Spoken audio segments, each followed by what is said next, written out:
જય હિન્દ મિત્રો, નમસ્કાર. હું વિપુલ ઠાકોર, જય ઠાકોર સમાજ. આજે તમારી સામે એક એવો મુદ્દો લઈને આવ્યો છું જે દૂધસાગર ડેરીનો છે. આ દૂધસાગર ડેરીનો તો છે, પરંતુ ક્યાંક ને ક્યાંક આપણી ઠાકોર સમાજની દીકરીનો પણ છે.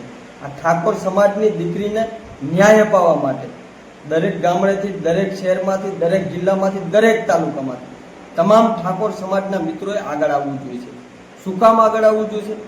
2020ની સાલની અંદર આ દૂધસાગર ડેરીના ચેરમેન હતા, જે હતા આશાબેન ઠાકોર, અને એમના ઉપર ક્યાંક ને ક્યાંક ખોટા આક્ષેપો કરી, ક્યાંક ને ક્યાંક જે રાજસ્થાનની અંદર ટેન્કરો પકડાયા હતા એની એફઆઈઆરો કરવામાં આવી હતી. પરંતુ એ એફઆઈઆરો જે કરવામાં આવી હતી એ ટાઈમે આપણી બેન, આપણી દીકરી જે ગર્ભવતી હતી, છતાં પણ એના ઉપર એફઆઈઆર કરવામાં આવી, છતાં પણ એના ઉપર કાયદાકીય કાર્યવાહી કરવામાં આવી આ ભારતીય જનતા પાર્ટીની સરકાર દ્વારા. તો શું આજે એનો જ મુદ્દો ફરીથી રાજસ્થાનની અંદર બન્યો છે? જે અશોક ચૌધરી છે ત્યાંના અત્યારે હાલના ચાલુ ચેરમેન અને એમના હેડ છે અશોકભાઈ, એમના પછી ફાલ્ગુનભાઈ છે, સંબંધી ભાઈઓ થાય છે. એમના ટેન્કરો આજે ખુલ્લેઆમ ચાલી રહ્યા છે રાજસ્થાનની અંદર. ખુલ્લેઆમ ચોરીઓ થઈ રહી છે, કૌભાંડ ઉપર કૌભાંડો થઈ રહ્યા છે. સ્ટ્રિંગ ઓપરેશનો કરી અને મીડિયાના મિત્રો દ્વારા ત્યાં કેટલી ભેળસેળ થાય છે, એમાંથી કેટલું દૂધ કાઢવામાં આવે છે, તમારા સ્વાસ્થ્ય સાથે શું છેડા કરવામાં આવે છે ને એ ઉજાગર કરવામાં આવ્યું છે.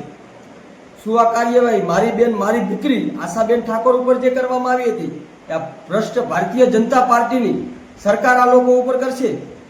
ના, ત્યાં ભ્રષ્ટ ભાજપની સરકાર કાર્યવાહી નહીં કરે. ક્યાંક ને ક્યાંક આવા માણસોને પ્રમોશન આપી અને બીજી ડેરીઓના પણ ચેરમેન બનાવશે ભારતીય જનતા પાર્ટી. આજે એમના બળદિયા છે અશોક ચૌધરી, ત્યાંના ચેરમેન ફાલ્ગુન ચૌધરી, ત્યાંના હેડ અને એના ભાઈ અશોક ચૌધરી આ લોકો ઉપર કાયદાકીય કાર્યવાહી કરાવશે.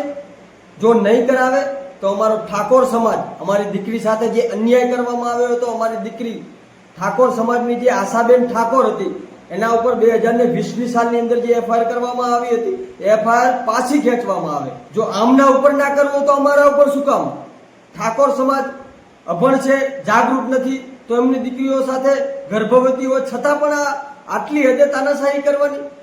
જો તમારામાં તાકાત હોય, જો તમારી ઓકાત હોય તો અશોક ચૌધરી ઉપર એફઆઈઆર કરીને બતાવો, એને ચેરમેન પદ ઉપરથી રાજીનામું આપીને બતાવો, તો માનીશું કે આ ભારતીય જનતા પાર્ટી સમગ્ર સમાજને સાથે લઈ અને સમગ્ર સમાજ સાથે અન્યાય થયા છે ત્યારે બધા ઉપર કાયદાકીય કાર્યવાહી કરાવે છે.